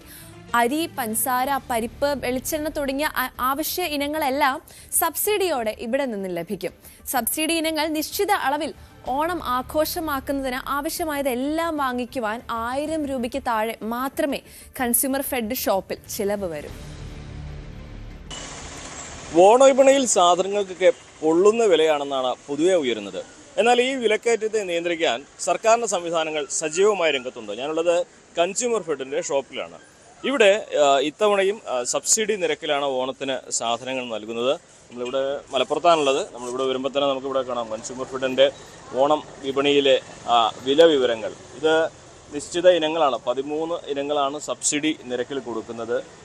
അരി 8 കിലോ, പരമാവധി 8 കിലോ ആണ്, 33 രൂപയ്ക്കാണ്. ജയാരി, കുറുവാരി, കുത്തരി ഇതിലേതെങ്കിലും ഒന്നാണ്. അതേപോലെ തന്നെ പച്ചരി 2 കിലോ ആണ് പരമാവധി കിട്ടുക, 29 രൂപ. അങ്ങനെ എല്ലാ സാധനങ്ങളുടെയും വിലയൊക്കെ ഇവിടെ രേഖപ്പെടുത്തുന്നുണ്ട്. അപ്പോൾ ഇതൊക്കെ ആളുകൾക്ക് ഈ ഒരു ഓണത്തിൻ്റെ സമയത്തുണ്ടാകുന്ന വലിയ ചെലവിൽ അതിനെ നിയന്ത്രിക്കാൻ സഹായകമാകുന്ന ഒന്നാണ്. ഇവിടെ കാണാൻ നമുക്ക് കിറ്റുകളൊക്കെ തന്നെ തയ്യാറായിക്കൊണ്ടിരിക്കുകയാണ്. എല്ലാ സാധനങ്ങൾക്കും കൃത്യമായ ഒരു വില നിയന്ത്രണം ഈ ഒരു ഓണത്തിൻ്റെ സമയത്ത് ഇവിടെ കൺസ്യൂമർ ഫെഡിൻ്റെ ഈ ഒരു സബ്സിഡി സംവിധാനം കൊണ്ട് സാധിക്കുന്നു എന്നുള്ളതാണ്. ബിനോയ് ചേരുന്നുണ്ട്. ബിനോയ്, എന്തൊക്കെയാണ് ഓണവിപണിയിലെ വില നിയന്ത്രണത്തിൻ്റെ? നമുക്ക് ഇപ്പോൾ 13 ഐറ്റംസ് ആണ് നമുക്ക് സബ്സിഡി ഇനത്തിൽ വന്നിട്ടുള്ളത്. പൊതുമാർക്കറ്റിനെ അപേക്ഷിച്ച് ഒരുപാട് വില കുറവുണ്ട്. പിന്നെ അരി 33 രൂപ ഉള്ളൂ. പഞ്ചസാരൊക്കെ നമുക്കിപ്പോൾ അറിയാം 40 ചില്ലാനൊക്കെയാണ് പുറത്ത്, 50ൻ്റെ മേലെ കയറി. ഇപ്പം നമ്മൾ കൊടുക്കുന്നത് 30 ചില്ല റേറ്റിനൊക്കെയാണ് നമ്മൾ എല്ലാ സാധനങ്ങളും കൊടുക്കുന്നത്. പരമാവധി വില കുറവാണ്. പിന്നെ പൊതുമാർക്കറ്റിനെ അപേക്ഷിച്ച് കുറവാണ്, നല്ല കുറവാണ്. നമ്മൾ ഇതെടുക്കുകയാണെങ്കിൽ പയർ, പായസ കിറ്റ്, സേമിയം എല്ലാം നമുക്ക് ഓരോ സാധനങ്ങളും നോക്കിയാൽ നമ്മൾ സാമ്പാർ പൊടി ഇത് നമ്മൾ പൊതുമാർക്കറ്റിൽ നമ്മൾ മേടിക്കുകയാണെങ്കിൽ ഇതിന് 52 രൂപ വരുന്നത്. നമ്മളിവിടെ കൊടുക്കുന്നത് 39 രൂപ 50 പൈസയ്ക്കാണ്.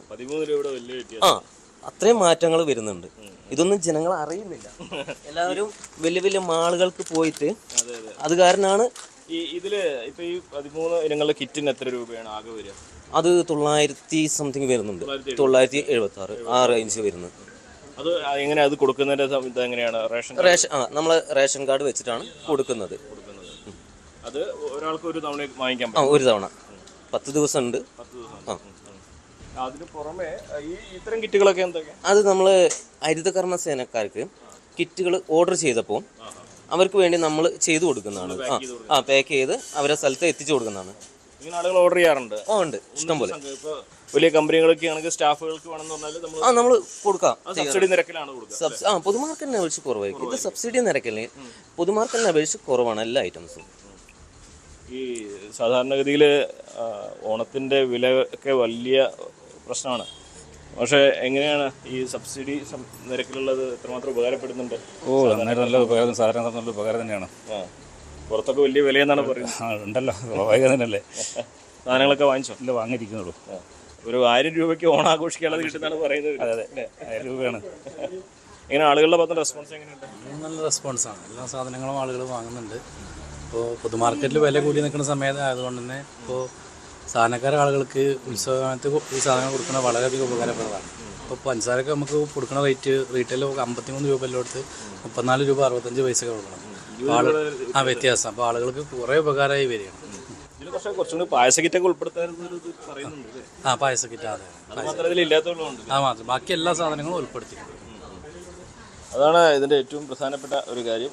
അത്യാവശ്യം ഒരു കുടുംബത്തിന് ഓണം ആഘോഷിക്കാൻ വേണ്ടതെല്ലാം തന്നെ ഒരു 1000 രൂപയുടെ താഴേക്ക് ഇവിടെ ലഭ്യമാകും. അതിന് പുറമെ ചിലപ്പോൾ ഈ പായസത്തിൻ്റെ അതേപോലെ വറുത്തുപ്പേരി അങ്ങനെയുള്ള കാര്യങ്ങളൊക്കെ എക്സ്ട്രാ വാങ്ങേണ്ടി വരും. അതിനും പൊതു മാർക്കറ്റിനെ അപേക്ഷിച്ച് വില കുറവാണ് എന്ന് തന്നെയാണ് കൺസ്യൂമർ ഫെഡ് ജീവനക്കാരും ഇവിടെ എത്തുന്നവരൊക്കെ തന്നെ പറയുന്നത്. എന്തായാലും മലയാളിയെ സംബന്ധിച്ച് പോക്കറ്റ് കീറാതെ ഓണം ആഘോഷിക്കാൻ കൺസ്യൂമർ ഫെഡിലെ ഈ ഒരു സബ്സിഡി സഹകരണ സംവിധാനം വലിയ സഹായം തന്നെയാകുമെന്ന് പറയാതെ വയ്യ. CB Anumod, news 18. ഈ ഓണത്തിന് നമ്മുടെ വിപണിയിൽ നിറയുന്നത് അന്യസംസ്ഥാനത്തു നിന്നുള്ള പൂക്കൾ തന്നെ. ഹൈദരാബാദിൽ നിന്നാണ് മലപ്പുറത്തെ വിപണിയിലേക്ക് ഏറ്റവും അധികം പൂക്കൾ എത്തുന്നത്. അപ്രതീക്ഷിത മഴ നാട്ടിലെ പൂകൃഷിയെ കാര്യമായി ബാധിച്ചപ്പോൾ മറ്റു സംസ്ഥാനങ്ങളിൽ നിന്നും വൈവിധ്യമാർന്ന പൂക്കൾ ചെണ്ടുമല്ലിക്കും വാടാമല്ലിക്കും അരളിക്കും ഒക്കെ ഒപ്പം ഇവിടേക്ക് ഒഴുകിയെത്തുന്നു. ഓണക്കാലം പൂക്കാലമാണ്. പണ്ടൊക്കെയാണെങ്കിൽ നമ്മുടെ നാട്ടുപുറത്തെ പൂക്കൾക്കാണ് വലിയ ഡിമാൻഡെങ്കിൽ കുറച്ച് കാലങ്ങളായിട്ട് ആ ട്രെൻഡൊക്കെ മാറി. ഇപ്പോൾ ചെണ്ടുമല്ലിയും മറ്റ് സംസ്ഥാനങ്ങളിലുള്ള പൂക്കളൊക്കെയാണ് ഓണവിപണിയെ ഭരിക്കുന്നത്. നമ്മൾ മലപ്പുറത്തെ അമൃതയുടെയും നിഖിലിൻ്റെയും കടയിലാണുള്ളത്. അവരുടെ ഒരു എല്ലാ വർഷവും 8ാം വർഷമാണ് അവരെല്ലാ ഈ ഒരു ഓണക്കാലത്ത് ഇത്തരത്തിലുള്ള പ്രത്യേക സ്റ്റാളുകളൊക്കെ നടത്തുന്നത്. നമുക്ക് എന്താണ് ഇത്തവണത്തെ പൂക്കളുടെ ട്രെൻഡ് എന്നൊക്കെ അവരോട് ചോദിക്കാം. എങ്ങനെയുണ്ട് ഇത്തവണത്തേക്ക്? കുഴപ്പമില്ല, ഉഷാറായിട്ട് പോകുന്നുണ്ട്. ഇപ്പോൾ ഓർഡറുകളൊക്കെ ഓഫീസുകളിലൊക്കെ മത്സരങ്ങൾ ആയി തുടങ്ങണുള്ളൂ. നാളെ മറ്റന്നാളൊക്കെ ആയിട്ട് സ്കൂളുകൾ. ഇത്തവണ ഏത് പൂവിനാണ് വലിയ ഡിമാൻഡ് ഉള്ളത്? കൂടുതലും മൂവിങ് ഉള്ളത് നമുക്ക് ചെണ്ടുമല്ലിയാണ്. 2 കളർ ചെണ്ടുമല്ലി, ഓറഞ്ച് ആൻഡ് യെല്ലോ. പിന്നെ ആളുകൾ ചോദിച്ചു വരുന്ന ഒരു കളർ എന്ന് പറയുന്നത് വയലറ്റ് ആഷ്ട്ര. ഏതൊക്കെയൊന്ന് കാണിക്കൂ അതൊന്ന്. ഇതാണ് വയലറ്റ് ആഷ്ട്ര. ഇതാണ് കൂടുതലും മൂവിങ് ഉള്ളൊരു ആളുകൾ ചോദിച്ചു വരുന്നൊരു കളർ എന്ന് പറയുന്നത്.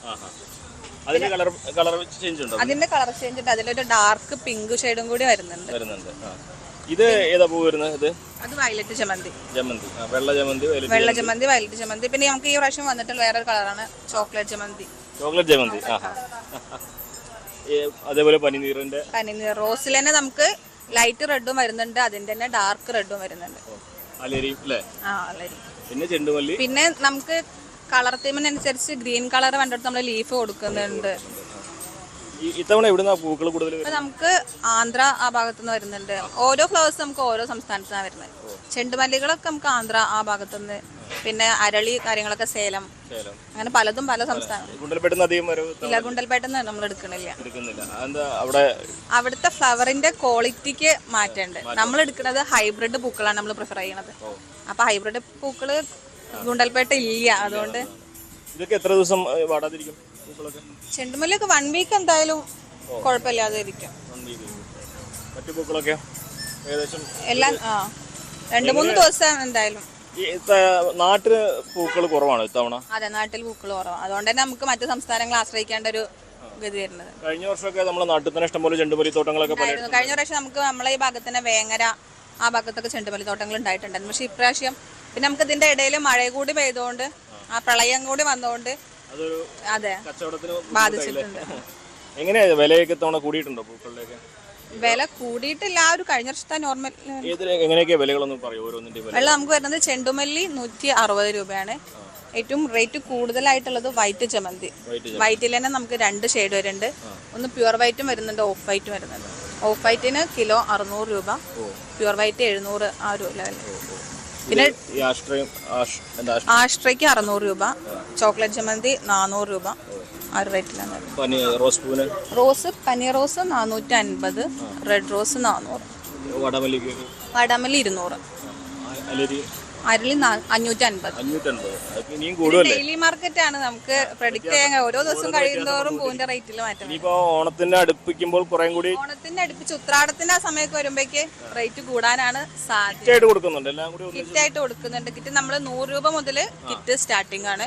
പിന്നെ ആളുകൾക്ക് വേണ്ട അനുസരിച്ച് നമ്മൾ കിറ്റ് ചെയ്ത് കൊടുക്കുന്നുണ്ട്. മിനിമം 100 രൂപയ്ക്ക് എന്തൊക്കെ കിട്ടും? മിനിമം 100 രൂപയ്ക്ക് 7 കളർ ഫ്ലവേഴ്സ് ആണ് അതിൽ ഉൾപ്പെടുത്തിയിട്ടുള്ളത്. 2 മല്ലികകളുണ്ട്, റെഡ് റോസ്, വൈറ്റ് ജമന്തി, ആഷ്ട്ര, അരളി, പനീർ റോസ്, അങ്ങനെ 7ഓളം കളർ ഫ്ലവേഴ്സുകളാണ് കിറ്റിലുള്ളത്. എന്നാണെങ്കിൽ ഇനിയിപ്പോൾ ഉള്ള ദിവസങ്ങളിൽ ഏറ്റവും കൂടുതൽ ഡിമാൻഡ് വരിക ഈ കോളേജിലേക്കൊക്കെയാണ്. കോളേജിന്റെ ഒക്കെ ട്രെൻഡ് എങ്ങനെയാണ്? കുട്ടികളുടെയൊക്കെ ഏത് പൂക്കളാ കൂടുതലായിട്ട്? കുട്ടികളെ നമുക്ക് മൂവിങ് അധികം കൊണ്ടുപോകുന്നത് ചെണ്ടുമല്ലിയാണ്. ഡിസൈനൊക്കെ ആയിട്ട് വരാറുണ്ടോ? ഡിസൈനായിട്ട് വരും. നമ്മൾ അതിന് എത്ര ക്വാണ്ടിറ്റി വേണമെന്ന് അവർക്ക് പറഞ്ഞു കൊടുത്തിട്ട് അതിനനുസരിച്ച് അവർ കൊണ്ടുപോകും. പോക്കറ്റ് കയറും ഇത്തവണത്തെ ഓണത്തെ പൂക്കള്? ഉഷാറാവട്ടെ എന്തായാലും. എന്താണെങ്കിലും ഇനിയുള്ള ദിവസങ്ങളിലൊക്കെ ആ പൂവിന് വലിയ ഡിമാൻഡായിരിക്കും ഉണ്ടാവുക. കാരണം ഓരോ തവണയും ഓണാഘോഷം വ്യത്യസ്തമാക്കാൻ പല നിറത്തിലുള്ള പൂക്കൾ കൊണ്ടാണ് പൂക്കളോട്ട് മത്സരിക്കുക. അപ്പോൾ പൂക്കളത്തിൻ്റെ മത്സരത്തിന് കാലമൊക്കെ തുടങ്ങുകയാണ്. അപ്പോൾ ഇനി ഈ പൂക്കളൊക്കെ വലിയ ഡിമാൻഡായിരിക്കും. ഇപ്പോഴത്തെ വിലയായിരിക്കില്ല 2 ദിവസം കഴിയുമ്പോൾ. എന്നാണെങ്കിലും ഒരു പ്രധാനപ്പെട്ട ഒരു കാര്യം, നാട്ടിൽ പൂവ് അധികം കിട്ടാനില്ല എന്നതുകൊണ്ട് അന്യ സംസ്ഥാനങ്ങളെയാണ് പൂവിന് ഇത്തവണത്തെ വിപണി ആശ്രയിക്കുന്നത് എന്നുള്ളതാണ്. എന്താണെങ്കിലും ഈ ഒരു പൂക്കള വിപണിയിൽ ഒരുപാട് പുതിയ ഇനം പൂക്കൾ കൂടി എത്തുന്നതോടെ ഇത്തവണത്തെ ഓണം കളറാകുന്നുണ്ടെന്ന് പറയാതെ പറ്റില്ല. CV Anumod, news 18. ഓണക്കാലമായതോടെ പത്തനംതിട്ട കോന്നി വാക്കയാറിലെ സ്വാശ്രയ വിപണിയിലെ നേന്ത്രക്കുലകൾക്ക് പ്രിയമേറുന്നു. ഇടനിലക്കാരുടെ ചൂഷണമില്ലാതെ ആവശ്യക്കാർക്ക് ന്യായമായ വിലയ്ക്ക് കുലകൾ വിപണിയിൽ നിന്നും വാങ്ങാൻ കഴിയുമെന്നതാണ് ഇതിന്റെ പ്രത്യേകത. 25 വർഷം മുൻപ് ആരംഭിച്ച സ്വാശ്രയ വിപണി മലയോര മേഖലയിലെ കർഷകർക്കും വലിയ ആശ്വാസമാണ്. ഈ ഓണക്കാലമാണ്, കർഷകരെ സംബന്ധിച്ച് അവർക്ക് ഈ വിപണി വലിയ ആശ്രയമായി മാറുന്നുണ്ടല്ലേ? അത് തീർച്ചയായിട്ടും. കാരണം ഈ ഓണം എന്ന് പറയുന്നത് ഒരാടെയോ രണ്ടുപേരുടെയോ അല്ലല്ലോ. ഇത് കേരളത്തിലെ മുഴുവൻ മലയാളി എവിടെ ഉണ്ടോ അവിടെ മുഴുവൻ ആഘോഷിക്കുന്ന ഒരു ഉത്സവമാണ് ഓണാഘോഷം എന്ന് പറയുന്നത്. അന്ന് ഏത് പട്ടിണിയാണെങ്കിലും ഏത് ബുദ്ധിമുട്ട് വീടുകളിലുണ്ടെങ്കിലും കേരളക്കാരെവിടെ ഉണ്ടോ അവർ ഓണം ആഘോഷിക്കും. അത് അവരുടെ സമ്പൽ സമൃദ്ധിയുടെ ഒരു അടയാളമാണത്. അതിന് ആ ആഘോഷത്തിന് ഏറ്റവും കൂടുതൽ മാറ്റ് കൂട്ടുന്നത് ഈ വകയാർ പ്രദേശത്തെ വാഴക്കുലയാണ്. അതിന് അഡ്ജസ്റ്റ് ചെയ്താണ്, അതിൻ്റെ ആ കാലാവസ്ഥയെ അഡ്ജസ്റ്റ് ചെയ്ത് ആ സമയം അഡ്ജസ്റ്റ് ചെയ്ത് കർഷകൻ ഇവിടെ കൃഷി ചെയ്യും. ഏറ്റവും നല്ല കൊല ഇവിടെ ഒന്ന് വാങ്ങിക്കാനും പറ്റും. തീർച്ചയായിട്ടും നമ്പർ 1 കൊല ഇവിടെ നിന്ന് കിട്ടി. പ്രത്യേകിച്ച് പിന്നെ സൂചിപ്പിക്കാനുള്ള ഈ കോന്നി പ്രദേശത്തെ മണ്ണിൻ്റെ ഒരു പ്രത്യേകതയാണ്. പിന്നെ വാഴക്കൊലയായാലും കുരുമുളകായാലും തേങ്ങ ആയാലും ഇഞ്ചി ആയാലും എല്ലാം അതിൻ്റേതായ ഒരു പ്രത്യേക ടേസ്റ്റ്, രുചി ഈ കോന്നി പ്രദേശത്തെ ഈ ഉൽപ്പന്നങ്ങൾക്കുണ്ട്. അതുകൊണ്ടാണ് വകയാർ ഇത് ഇത്രയും വർഷമായാലും തുടങ്ങി. നശിച്ചുപോകാനാണെങ്കിൽ പോട്ടി കഴിയും 2000 തുടങ്ങിയ സംഭവമാണ്. ഇപ്പോൾ ദിവസത്തിന് ദിവസം വളർന്നു വരുന്നതല്ലാതെ പുറമോട്ട് പോകുന്നില്ല. കാരണം ഓണത്തിന് വേണ്ട എല്ലാ ഹെൽപ്പും കർഷകൻ അറിഞ്ഞോ അറിയാതെ നാട്ടുകാർക്ക് ചെയ്യുകയാണ്. ഈ കർഷകർക്ക് ഈ ശാസ്ത്രീയ വിപണിയിൽ നിന്ന് അവർക്ക് ഓണക്കാലത്ത് ബോണസും ഒക്കെ ഉണ്ടല്ലേ? ബോണസ് ഉണ്ട്. നമ്മളിപ്പോൾ ഇന്നിവിടെ കൊണ്ട് കൊടുക്കുന്ന ഉൽപ്പന്നം തൂക്കുന്നു, ആ കർഷകർ തന്നെയാണ് തൂക്കുന്നത്. അതിന് കൂലിക്കാരൊന്നുമില്ല. കർഷകർ തന്നെ തൂക്കി അവിടെ വെക്കുന്നു. എന്നിട്ട് ആ കർഷകന്റെ സ്ലിപ്പ് അതിലോട്ട് വെക്കും. എന്നിട്ട് ലേലം വിളിക്കുന്നവർ വരുന്നു. ആ ലേലം വിളിച്ച് കഴിയുമ്പം ആ കർഷകന്റെ പേര് അതിലുണ്ടല്ലോ, ആ പേര് വെച്ച് ആ തൂക്കവും വിലയും ഇട്ട് അന്നേരം തന്നെ അത് കമ്പ്യൂട്ടറിലാക്കുന്നു.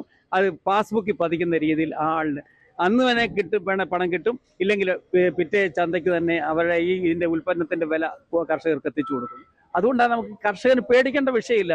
എനിക്ക് ഉൽപ്പന്നം ഉണ്ടോ എനിക്കിവിടെ വിൽക്കാം. ഈ വകയാർ നേന്ത്രക്കൊലയ്ക്ക് വിപണിയിൽ വലിയ പ്രിയമാണ്. തീർച്ചയായിട്ടും വകയാർ നേന്ത്രക്കൊലയ്ക്ക് വകയാറിലുള്ള ഈ ഡിമാൻഡ് കിട്ടാൻ കാര്യം ഞാൻ ആദ്യമേ സൂചിപ്പിച്ചെടുത്ത മണ്ണിന്റെ ഒരു പ്രത്യേകത, അതിന് പ്രത്യേക രുചിയാണ്, പ്രത്യേക ഒരു ഐശ്വര്യമാണ്. അതുകൊണ്ടാണ് നല്ല ഒന്നാന്തരം ഓണക്കൊല ഈ വകയാർ കിട്ടും. അത് ഉറപ്പായതുകൊണ്ടാണ് ധാരാളം ആൾക്കാർ നാടിന്റെ ഭാഗത്തുനിന്ന് ഇവിടെ വന്നെടുക്കുന്നതിന് കാരണം അതാണ്. തീർച്ചയായും അത് തന്നെയാണ്. വകയാറിലെ ഈ നേന്ത്രക്കൊലയ്ക്ക് വിപണിയിൽ വലിയ പ്രിയമാണ്. കർഷകർക്കും ഓണക്കാലത്ത് ഈ വിപണി വലിയ ആശ്വാസമായി മാറുകയാണ്. കോന്നിയിൽ നിന്നും ശശി നാരായണൻ, ന്യൂസ് 18. വടക്കൻ കേരളത്തിൽ ഓണത്തിന്റെ വരവറിയിച്ച് കർക്കിടക തെയ്യങ്ങൾ അരങ്ങൊഴിഞ്ഞു. മടിയൻകുലോം ക്ഷേത്രപാലക ക്ഷേത്രത്തിൽ ആടിവേടൻ, ഗളിഞ്ചൻ എന്നീ തെയ്യങ്ങൾ സംഗമിച്ചു. ഇനി മാവേലി സങ്കല്പത്തിലുള്ള ഓണത്താർ തെയ്യം ഗൃഹസന്ദർശനത്തിനായി എത്തും.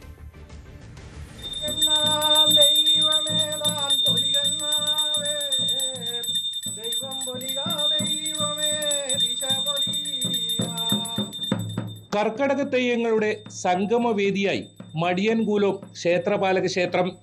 ആടി, വേടൻ, ഗളിഞ്ചൻ എന്നീ തെയ്യങ്ങളുടെ ദേശാടനത്തിന് സമാപനം കുറിച്ചാണ് തെയ്യങ്ങളുടെ കൂടിച്ചേരൽ. ക്ഷേത്ര നടയിലെത്തിയ തെയ്യങ്ങളെ ചങ്ങലവട്ടയിൽ തിരിതള്ളിച്ച് പ്രധാന പൂപ്പറിയൻ വരവേറ്റു. അച്ഛന്മാരും ട്രസ്റ്റി അംഗങ്ങളും കൂലോത്തെ പ്രധാന തെയ്യ കലാകാരനായ ആചാരക്കാരൻ ചിങ്കവും നാട്ടുകാരും പങ്കെടുത്തു.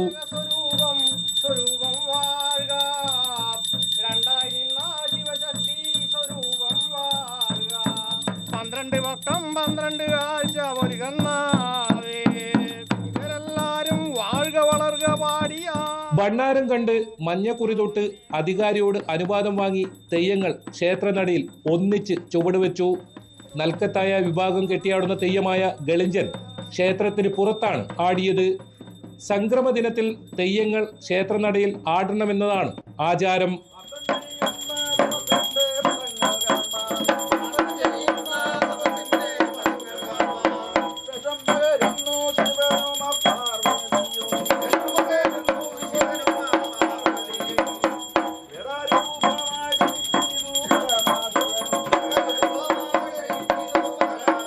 വണ്ണാസമുദായത്തിൽ ഞങ്ങൾ കെട്ടിവരുന്ന തെയ്യം ആടിയാണ് തെയ്യം.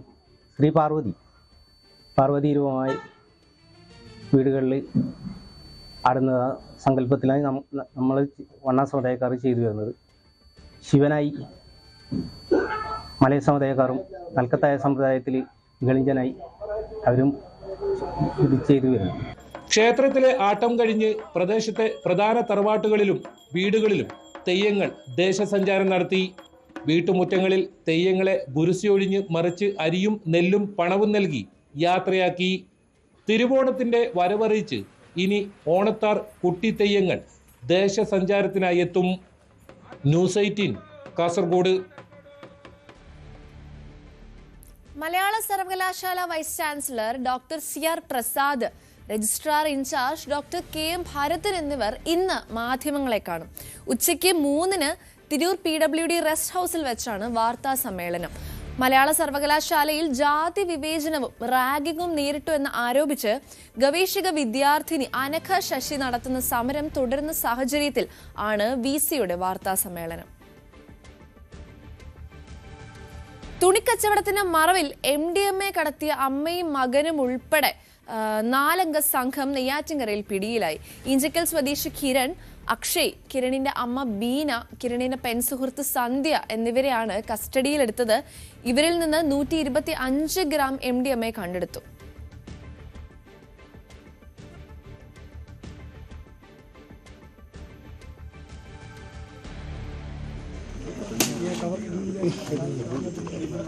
തുണിക്കച്ചവടത്തിന്റെ മറവിലാണ് ഇത്തരത്തിൽ ഒരു ലഹരി കേസ് ഇപ്പോൾ പുറത്തു വന്നിരിക്കുന്നത്. അമ്മയും മകനും ഉൾപ്പെടെ 4-അംഗ സംഘമാണ്. നെയ്യാറ്റിൻകരയിൽ നിന്നാണ് ഇവർ പിടിയിലായിട്ടുള്ളത്.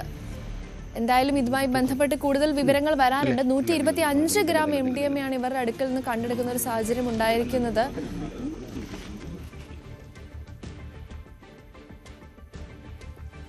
നവംബർ-ഡിസംബർ മാസത്തിൽ എൽനിനോ പ്രതിഭാസം പാരമ്യത്തിലെത്തുമെന്ന് കാലാവസ്ഥാ മുന്നറിയിപ്പ്. വേൾഡ് മെറ്റീരിയോളജിക്കൽ ഓർഗനൈസേഷൻ WMO ഉൾപ്പെടെയുള്ള പ്രമുഖ ആഗോള കാലാവസ്ഥാ ഏജൻസികൾ മുന്നറിയിപ്പ് നൽകുന്നുണ്ട്. ഉഷ്ണമേഖല പസഫിക്കിലുടനീളം സമുദ്രം തന്നെ ഗണ്യമായി ചൂടാകുന്നുണ്ട്.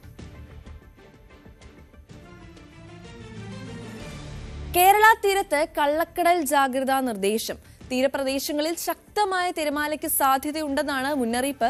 താഴ്ന്ന പ്രദേശങ്ങളിൽ വെള്ളം കയറാനും കടലാക്രമണത്തിനും സാധ്യതയുണ്ട്. തമിഴ്നാട്ടിലെ കന്യാകുമാരി, രാമനാഥപുരം, തൂത്തുക്കുടി, തിരുനെൽവേലി തീരങ്ങളിലും ലക്ഷദ്വീപ്, മാഹി, കർണാടക തീരങ്ങളിലും ഉയർന്ന തിരമാലയ്ക്കും കള്ളക്കടൽ പ്രതിഭാസത്തിനും ജാഗ്രതാ മുന്നറിയിപ്പ് നൽകിയിട്ടുണ്ട്. അപകട മേഖലകളിൽ നിന്ന് ആളുകൾ മാറി താമസിക്കണമെന്നാണ് നിർദ്ദേശം. ബീച്ചിലേക്കുള്ള യാത്രകളും കടലിൽ ഇറങ്ങിയുള്ള വിനോദങ്ങളും പൂർണ്ണമായും ഒഴിവാക്കണമെന്നാണ് നിർദ്ദേശം. ആഗോള ജ്വല്ലറി ഗ്രൂപ്പായ ജോയ് ആലുക്കാസിന്റെ കോർപ്പറേറ്റ് ഓഫീസ് കൊച്ചിയിൽ പ്രവർത്തനം ആരംഭിച്ചു. ജോയ് ആലുക്കാസ് ഗ്രൂപ്പ് ചെയർമാനും മാനേജിംഗ് ഡയറക്ടറുമായ ജോയ് ആലുക്കാസും ഗ്രൂപ്പ് ഡയറക്ടർ ജോളി ജോയ് ആലുക്കാസും ചേർന്ന് ഉദ്ഘാടനം ചെയ്തു. ഉന്നത വിദ്യാഭ്യാസ മന്ത്രി റോജി എം ജോൺ, ഹൈബി ഈഡൻ MP, മുൻ വ്യവസായ മന്ത്രി P രാജീവ്, MLA-മാരായ Uma Thomas, Tony Chammany, Deepak Joy, Muhammad Shiyas, Kochi mayor advocate Minimol VK, മുൻ മേയർ അഡ്വക്കേറ്റ് M അനിൽകുമാർ, കലാസാംസ്കാരിക മേഖലയിലെ പ്രമുഖർ എന്നിവർക്ക് പുറമെ Joy Alukkas group CEO John Paul Alukkas, executive ഡയറക്ടർമാരായ ആന്റണി ജോസ്, തോമസ് മാത്യു, ഗ്രൂപ്പ് ഡയറക്ടർമാരായ സോണിയ ആലുക്കാസ്, മേരി ആന്റണി, എൽസ ജോയ് ആലുക്കാസ് എന്നിവരും ചടങ്ങിൽ പങ്കെടുത്തു.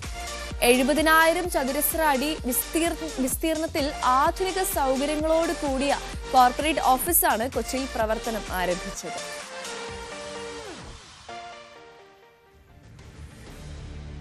കേരളത്തിലെ ജ്വല്ലറി രംഗത്ത് പുതിയ അധ്യായത്തിന് തുടക്കമിട്ട് സെന്റോറ ഗോൾഡൻ ഡയമണ്ട്സ് എറണാകുളത്ത് പ്രവർത്തനം ആരംഭിച്ചു. കാക്കനാട് വള്ളത്തോൾ ജംഗ്ഷനിൽ ആരംഭിച്ച ഷോറൂം നടൻ മമ്മൂട്ടി ഉദ്ഘാടനം ചെയ്തു. അത്യാധുനിക സൗകര്യങ്ങളും വൈവിധ്യമാർന്ന കളക്ഷനുകളും സമന്വയിപ്പിച്ചാണ് സെന്റോറ ഗോൾഡൻ ഡയമണ്ട്സ് ഒരുക്കിയിരിക്കുന്നത്. ഉപഭോക്താക്കൾക്ക് മികച്ച ഷോപ്പിംഗ് അനുഭവമാണ് ഷോറൂമിലുള്ളത്.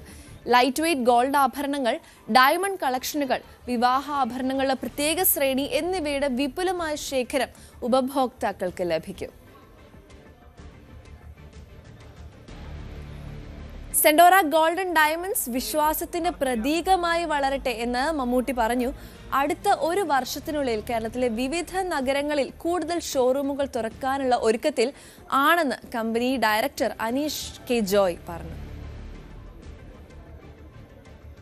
ഇനി നമ്മൾ അടുത്ത് ഓപ്പൺ ചെയ്യാൻ പോകുന്നത് ട്രിവാൻഡ്രമാണ്. ട്രിവാൻഡ്രം കിള്ളിപ്പാലത്തിൽ വർക്ക് നടന്നുകൊണ്ടിരിക്കുന്നു.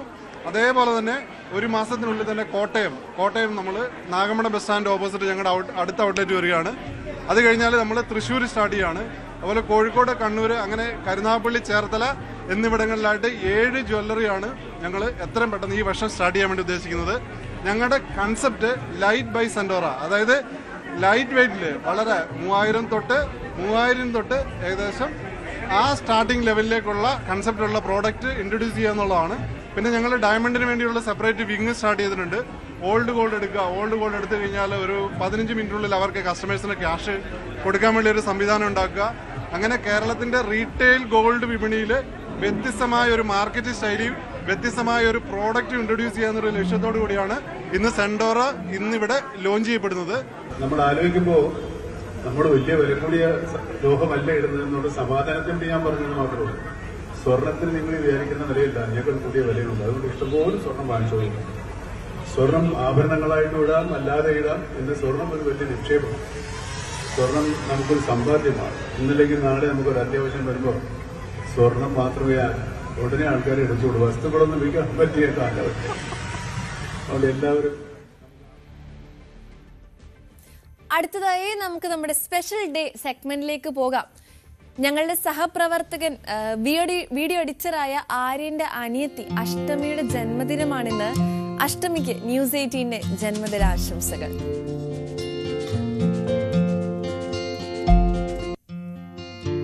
പള്ളിത്തറ സ്വദേശികളായ ബിബിന്റെയും സോനയുടെയും 3ാം വിവാഹ വാർഷികമാണെന്ന് ആശംസകൾ അറിയിച്ചിരിക്കുന്നത് സഹോദരി ബിബിതയും ഭർത്താവ് രജീഷും.